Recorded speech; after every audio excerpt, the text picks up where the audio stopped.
Watch Nighttiger Comics! What you missing? Watch Tiger Comics! Okay, one more time. Follow directions. Okay. Watch Nighttiger Comics!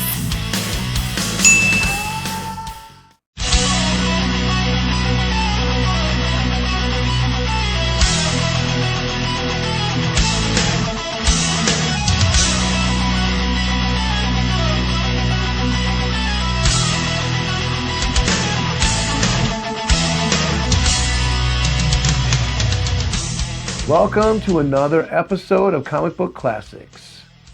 In this segment, we're doing something a little bit different. Instead of focusing on a particular issue, we are counting up the first ladies of Marvel Comics, beginning with the inception of the Silver Age, all the way up to the last first lady of the Bronze Age. So come along, have fun, try to guess who they are as we traverse the timeline into the history of the first ladies of Marvel Comics. It's 1961. John F. Kennedy is sworn in as the 35th president. The Beatles play their first gig at Cavern Club in Liverpool, England, and Ham the Chimp is rocketed into space. And the very first female superhero is birthed to the Marvel Universe in what we now know as the Silver Age, created by Stan the Man Lee and Jack King Kirby.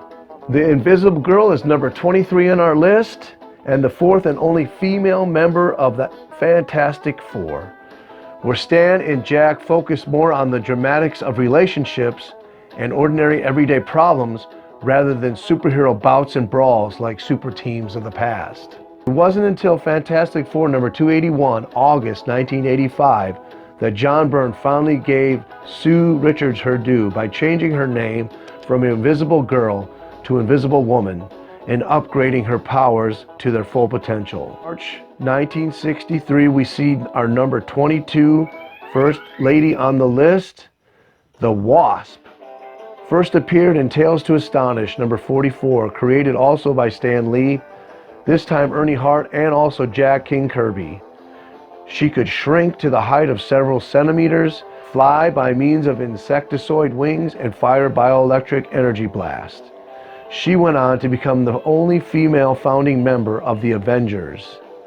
And in 2013, she was ranked the 5th greatest Avenger of all time.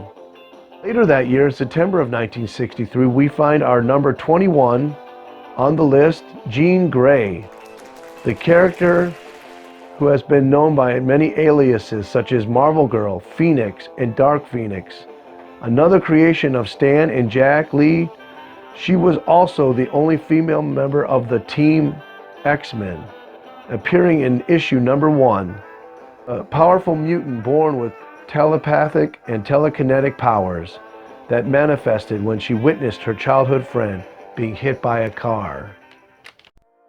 In the year 1964, 3 more first Marvel ladies were birthed to a still infant but rapidly growing universe. So number 20 on our list, March of that year, Scarlet Witch. Yet again, another creation of the team of Stan Lee and Jack Kirby. Scarlet Witch first appeared in X-Men number 4 and was first portrayed as a supervillain and a founding member of the Brotherhood of Evil Mutants. She would later change her ways and to become a very powerful Avenger with her abilities to alter reality in unspecified ways. 1 month later, in April of 1964, number 19 on our list, the Black Widow. This time created by Stan Lee, Don Rico, and Don Heck, was a beautiful but deadly Russian spy, making her debut in Tales of Suspense number 52, and her first main objective was to disrupt the businesses of Tony Stark and bring down Iron Man. She later defected to the United States, becoming an agent of S.H.I.E.L.D., Supreme Headquarters, International Espionage and Law Enforcement Division, if you never saw that before. She eventually eventually became a full-fledged member of the Avengers. Now, in November of 1964, we have number 18 on our list. Klee, a sorceress in fishnet stockings? Hey, aren't these supposed to be comics for kids?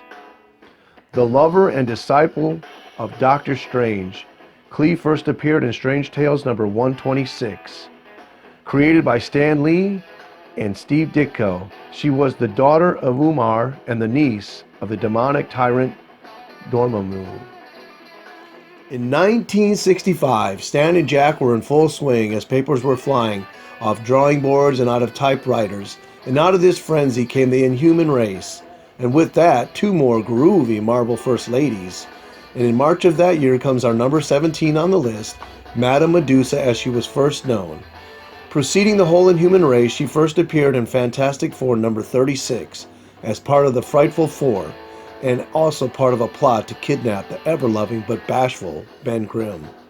And with the namesake of the Greek goddess, she had the power to psychokinetically manipulate her hair, expanding it to double its length, picking locks, and remotely lifting extremely heavy objects. It wouldn't be till later that year in December of 1965 that the full race of the Inhumans would miraculously appear. Fantastic Four number 45. With our 8th First Lady of the Marvel Universe and number 16 on our list, the Divine Crystal, who was sister to Medusa.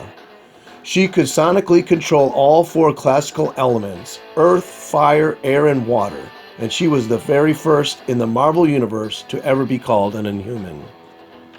It would be a whole nother year before we would get our next First Lady to grace the 4-color pages of the Marvel Comics. So number 15 on our list for January 1967, the Lady Sif, the one we all know and love, first appeared in Thor 136. And then a few months later, in the following year of March 1968, we get our first honorable mention. Carol Danvers graces the pages of the 4 colors in Marvel Superheroes number 13. This will mark the first female character without Stan Lee's initial input, as she was developed by rascally Roy Thomas and swingin' Gene Colan. At this time, she was just a bit player and a colleague to the Kree superhero Marvel, but she would go on to be bigger things later in this timeline. It would be almost another 2 years before Marvel's creators got inspired to give us another First Lady. Come on, guys. We're waiting here. December 1970, Avengers 83 and number 14 on our list. And behold, the Valkyrie takes to flight. Another goddess, but this time taken from Norse mythology. A hat Marvel would continue to pull superheroes from in the years to come. Created by the genius of Roy Thomas and this time artist John Buscema, Valkyrie would become the mainstay of the superhero non-team, the Defenders, and a very close ally to Thor and his one-time love interest.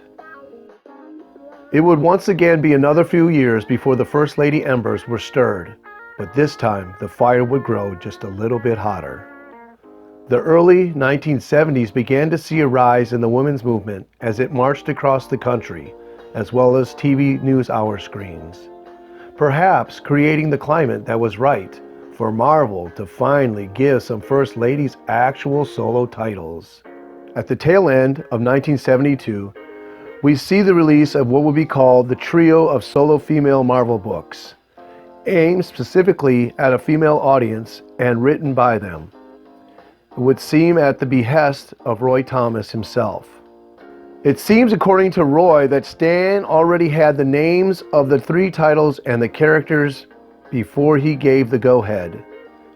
November 1972 saw the release of 2 of these titles simultaneously.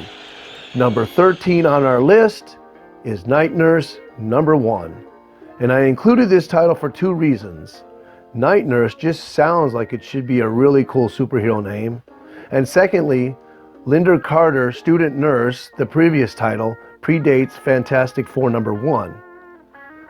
And in this series, although there are no actual superhero action, this series contains plenty of danger, drama, and death. And also later on, Night Nurse would go on to appear briefly in the Daredevil series.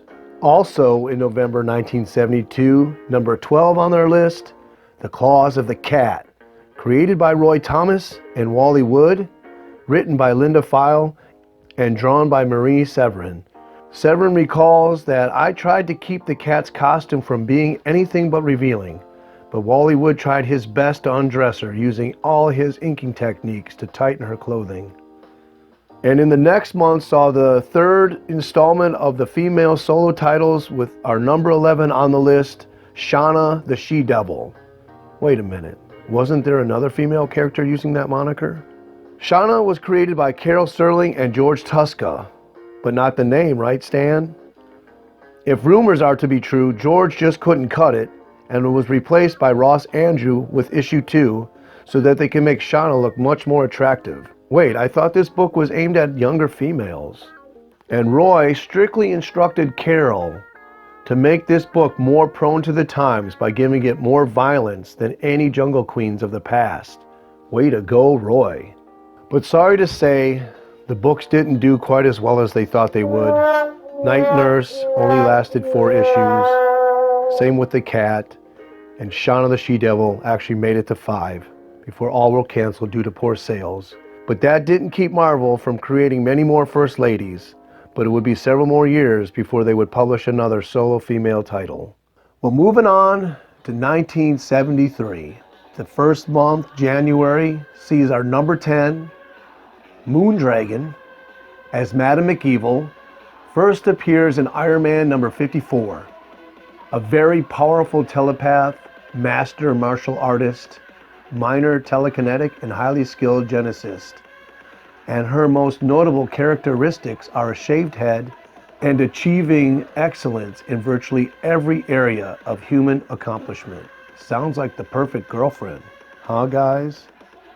And then, 1 month later, sees my favorite First Lady, the darling of the Marvel Universe, in my opinion. The rightfully titled She-Devil with a sword, Red Sonja, number 9. Any woman who can rival Conan is the woman for me.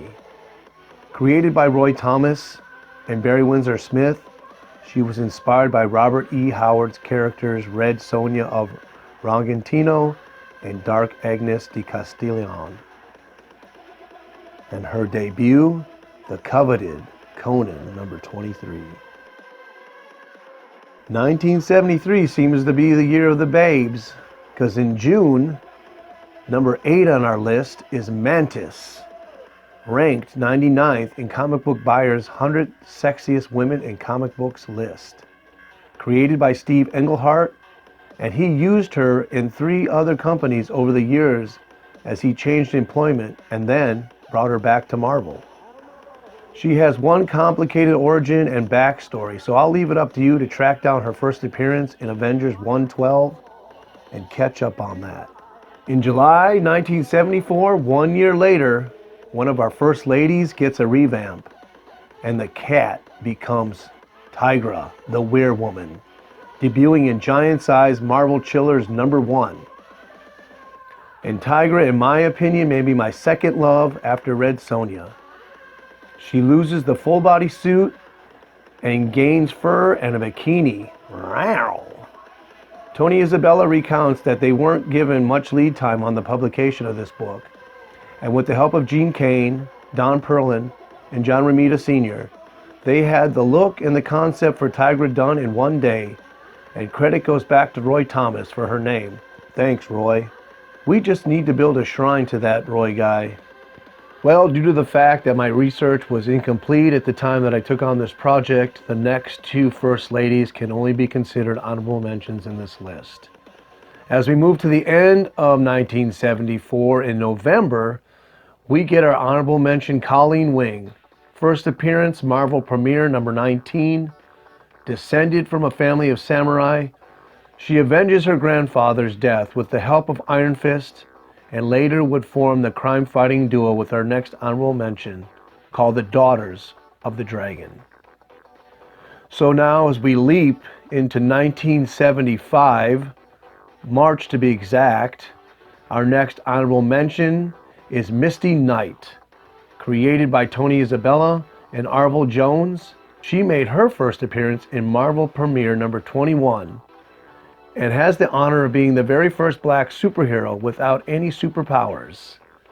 And also, she and Iron Fist shared the first interracial kiss between two superheroes in mainstream comics in 1977. One of the biggest comic book events of the decade would happen in May, taking all the comic book lovers by storm. You guessed it, number 6, Storm, Ororo Munroe, appearing in giant-sized X-Men number 1, along with a host of other heroes. Storm, a goddess of wind and rain, could control weather and atmosphere for miles around her. Created by Len Wein and artist Dave Cochran, she was not only a princess from Kenya, but to all true believers everywhere. And 1 month later brings us to number 5. In June, Jim Starlin graced us with his First Lady of the Cosmic Marvel Universe, Gamora, in Strange Tales number 180, the adopted daughter of Thanos, last of her species. She is a member of a group known as the Infinity Watch with superhuman strength, agility, and a celebrated healing factor. A warrior able to best any of her opponents in all of the galaxy. Okay, finally we can reveal to you the first female solo series since the cancellation of the trio solo female titles debacle in 1972. Marvel feature number 1, November 1975, marks the debut of Red Sonja, the she-devil with a sword, in her own solo series finally. Roy Thomas and Dick Giordano bring on their best rendition of Robert E. Howard's The Temple. And this title did much better than its predecessors, lasting 7 issues and beginning a further romance of the First Lady titles to come. The next year, 1976, sadly would only give us one First Lady. But she was one hell of a First Lady with the debut of the Hellcat, number 4 on our list, first appearing in Avengers number 144 of February of that year. Little did Patsy Walker know that starring in a teen romance comedy comic book series would lead her to greater things to come. So the cat becomes Tigra, and Patsy Walker becomes the cat as Hellcat.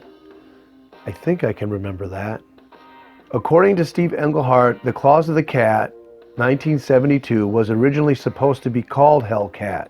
Hellcat would go on to become a mainstay in the Marvel Universe, eventually leaving the Avengers and joining up with the non-team, the Defenders. Wow, it really seems that that's the team to be joining, if there's a pattern going on here.